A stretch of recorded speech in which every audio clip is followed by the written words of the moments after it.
ben nous voilà à Mayotte. Comme le disent certains et certaines, Mayotte c'est l'île au lagon.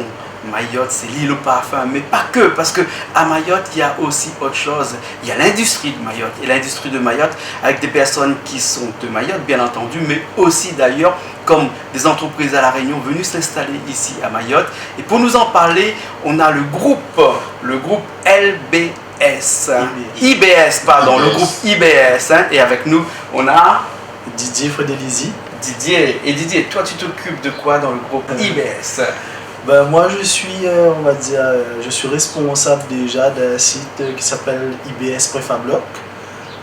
C'est dans on fait des parapins, on fabrique des produits préfabriqués, blocs américains, blocs français, divers produits, bordures. On est CE aussi sur les produits. D'accord. Pour les gens qui nous écoutent, CE c'est certifié européenne. Voilà. Oui. Et donc, les blocs, mais les agrégats aussi. Aussi les agrégats, notre matière première, c'est les granulats. Hein, les agrégats, comme on dit, le sable, le gravier, le tout venant, tout ça. Enfin, alors, ma première question, Didier, c'est que à Mayotte, on ne trouve pas beaucoup de cailloux pour casser. Comment vous faites? Ben, nous, on a une carrière. On fait des explosifs, on fait des tirs de mine pour extraire les cailloux et pour justement avoir nos matières premières, sable, gravier, tout ça. Hein, on a des concasseurs. Donc voilà. Ensuite, ça passe par les concasseurs et le produit qu'on récolte est vendu à des particuliers qui veulent faire du béton eux-mêmes pour construire leur maison, voilà. Et une partie pour faire des blocs, pour faire du béton prêt à l'emploi et pour faire de l'enrobé aussi. Voilà, pour faire de l'enrobé, gravillonnage, les travaux de la route. On est un peu spécialisé là-dedans aussi. On a une société qui s'appelle Mayotte Route Environnement. Cette société-là, spécialement, il est pour la route. Hein. On construit, on fait des parkings, on fait des traversées, on fait des routes, des voiries, tout ce qui dit route. D'accord. Et donc la partie enrobée, ça c'est pour les routes, la partie béton prêt à l'emploi pour des professionnels et aussi pour des particuliers? Oui, les deux. Ouais. Les aussi deux. Bien les particuliers que les professionnels. Bah, surtout le professionnel. Quoi. Vu que Mayotte se développe, il y a pas mal d'entreprises professionnelles qui sont installées ici. Voilà, exactement. Donc notre fonds de commerce, on va dire, c'est les grosses entreprises et les petites entreprises. Et aussi, par rapport à Préfabloc, l'usine que je m'occupe actuellement, on lance aussi des campagnes de promo pour aider justement les Mahorais à construire leur maison, voilà. Avec en particulier le bloc, et puis le bloc à 1 euro. Voilà, exactement. On est seul chez Mayotte à faire ça, donc voilà. On aide bien la population vers ce milieu-là. D'accord, alors, ok, alors. Et donc, tout ça fait partie du groupe IBS. Oui. Hein? Et IBS, ça veut dire quoi? Ingénierie béton système. D'accord, alors un groupe initialement à La Réunion, parce que toi-même tu es réunionnais ici, et beaucoup de chefs d'exploitation qu'on a rencontrés, qu'on va rencontrer aussi dans un instant pour la partie amateur, et des réunionnais aussi. Est-ce que Mayotte ici est un endroit qui se doit obligatoirement de faire venir des réunionnais pour travail, ou bien est-ce que Mayotte a aussi des professionnels ici capables de comme toi, de gérer des entreprises comme ça? Bien sûr, heureusement d'ailleurs, parce que non, on a des responsables, on a des cadres mahorais ici qui travaillent très bien, qui ont des performances et des niveaux d'études quand même assez élevés. Dans notre société. Et il y a des écoles de formation ici à Mayotte pour former les gens dans le métier du bâtiment, par exemple, et dans le métier de l'industrie du bâtiment? Oui, bien sûr. Il y a des écoles, il y a tout ça. Mais après aussi, il y en a qui veulent pousser un petit peu plus loin pour des études un peu plus poussées. C'est en métropole à La Réunion. Hein. D'accord. Voilà, donc... Et toi qui es ici depuis pas mal de temps, 5 ans tu m'as dit, hein? Oui, ça fait 5 ans. Tu as vu Mayotte évoluer vers une courbe exponentielle, vers le tout bétonnage, ou bien sinon est-ce qu'un bon bétonnage, ce qu'on pourrait dire aussi un bon bétonnage, parce qu'une ville qui se veut moderne se doit aussi un peu de béton. Hein? Si, Mayotte part dans le bon sens. Hein.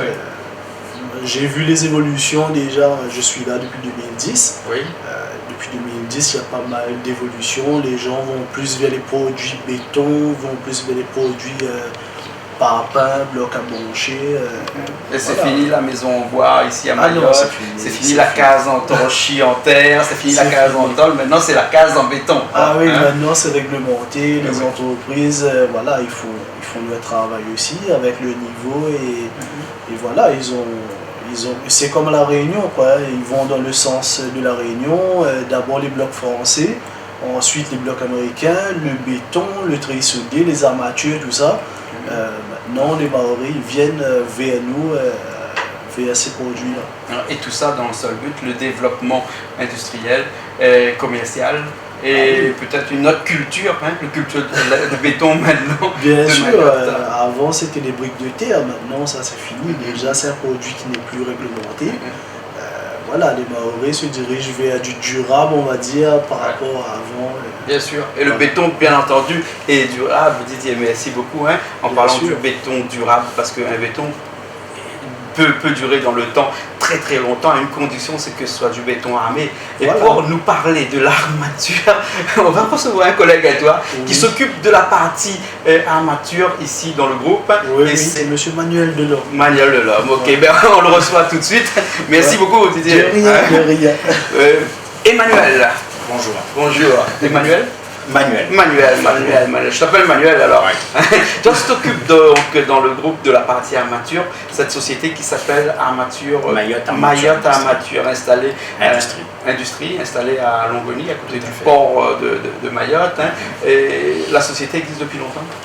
C'est une société déjà un peu plus récente. Elle a 5 ans, comparée au groupe IBS.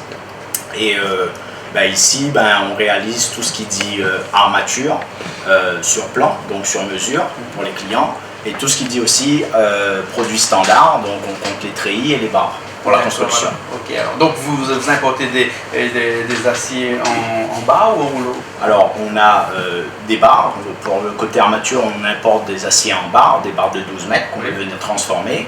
Et ensuite, pour tout ce qui dit partie standard, treillis, on commande des bobines d'acier doux qu'on va venir tréfiler avec une machine qu'on a récemment reçue ici sur Mayotte. C'est la seule machine sur Mayotte, une tréfileuse. Et ensuite, on a la machine à treillis qui va venir transformer ces barres tréfilées en treillis soudés. D'accord. Et donc, en matière de treillis, vous faites un peu toutes les gammes de treillis, c'est-à-dire la légère jusqu'à la très lourde. La très lourde, du diamètre 5,5 pour le treillis TS10 au diamètre TS65C, c'est du diamètre 9. On a une douzaine de gammes de treillis. D'accord. Ce qui a facilité peut-être les entreprises qui travaillent ici, qui ici fabriquent beaucoup de dalles en béton armé. Donc, du coup, le treillis soudé est devenu une alternative où on a plus besoin d'aligner des aciers de 12 ou de 10 tous les 20 cm et les attacher une à une. Donc c'est un bon point quand même pour l'économie. Et ça fait chuter aussi le prix de revient d'une dalle en béton armé avec ce système d'armature là. Alors de l'autre côté, vous avez des armatures qui sont réalisées, donc des armatures de béton armé, des poutres, des dalles, des poutres, des poteaux et des dalles bien entendu. Tout ça, vous le faites ici aussi? On le fait ici aussi. On a une équipe de soudeurs, une dizaine de personnes qui travaillent dans la partie soudeur.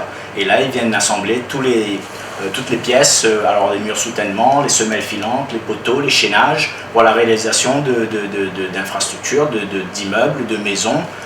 Tout ça, bien sûr, dans les normes.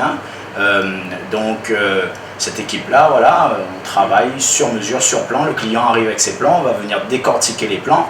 Et ensuite, on va procéder à la production de toutes ces pièces. D'accord. Quand le client arrive avec ses plans, vous lui faites un devis. Tout à fait. L'acier se vend en kilo pour les gens qui nous regardent. Voilà, l'acier se vend en kilo. Oui. Et donc, on a un logiciel qui s'appelle Armaor. Avec ce logiciel-là, on va réaliser le devis. Le client ensuite verra toutes le tonnage d'acier correspondant au prix, bien sûr, du kilo. D'accord, donc vous avez un prix pour l'acier qui est non façonné, puis un prix qui est pour l'acier qui est façonné. Tout à fait. D'accord, alors ok, très bien. Alors, et actuellement, comment se comporte l'économie de Mayotte d'un point de vue bâtiment? Parce que ça, il y a un dicton qui dit que quand le bâtiment va, tout va. Est-ce qu'à Mayotte, tout va? souvent, en début d'année, on rencontre une légère baisse, bon, ce qui est dû généralement au temps et à la reprise. Hein. Mais là, il est vrai que pour l'année 2015, on ressent un petit regain. Il y a un regain qui arrive là. Et oui, l'économie, contrairement, je dirais, à La Réunion, où c'est un peu saturé, Mayotte est en plein développement et il y a du travail. Et avec la crise qu'on a connue, nous, les Réunionnais, depuis 3 ou 4 ans, est-ce que Mayotte a connu aussi cette crise-là? Il y a eu une légère, moins qu'à La Réunion, mais c'est vrai qu'on a ressenti une petite baisse. Dans les chiffres, on a pu constater ça. Ouais. Voilà. On peut dire que Mayotte est un endroit où l'économie est flamboyante. Tout à fait. Moi, je reviens souvent à dire que Mayotte, c'est La Réunion il y a 50 ans, parce qu'il n'y a rien, bon, il y a Mamoudzou, c'est un peu développé, mais si on fait le tour, il est vrai qu'on arrive dans des villages où il n'y a pas grand-chose. Donc il y a beaucoup de maisons, il y a beaucoup de lycées, de collèges, de bâtiments publics qui se font, et il y a du développement, ça se sent. Il y a beaucoup à faire. Voilà, il y a beaucoup à faire. Donc ce qui veut dire que l'industrie du bâtiment ici à Mayotte a encore des longs jours devant lui. Oh, tout à fait, oui. D'accord. En tout cas, merci beaucoup. Je vous en prie. Ça nous a fait plaisir de discuter un petit peu économie, industrie avec vous, avec le groupe IBS, qui regroupe l'enrobé, le ton pré-emploi, les granulats, les blocs ici, les blocs, les pierres, les agglos, comme ça, et puis les aciers. Voilà. Merci beaucoup. Je vous en prie. Et bien, nous on se retrouve la prochaine fois dans une nouvelle émission.